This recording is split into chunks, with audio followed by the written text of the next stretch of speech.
ભાઈબંધ આપણે પહોંચી ગયા હતા ખેતરમાં. જુઓ જોઈ શકો છો. આ છે વરસાદની મગફળી. આ તો વરસાદ રહી ગયો છે એટલે ઓટો મારા આવી ગયા ખેતરમાં.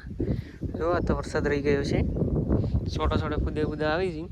જુઓ તો હા તો પોણી કાઢવા ને પોણી તો ભરેલું પડી છે એટલે વરસાદ તો આવ્યો. ખોળ કેટલું ઉજ્યું જુઓ.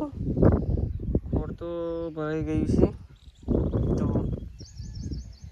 બાકી મગફળી ભરાઈ ગઈ છે. જો ઓટો મારતા મારતા આટલા સુધી આવ્યા છે. જો ખાલી બાકી મગફળી પડી ને ખાલી પેલું ડાવું ને ખાલી પેલી પડી છે. બીજી તો બધી લીલી સામ છે. જો ખાલી નવરા બેઠા હતા ઓટો મારવા. જુઓ હાગ છે.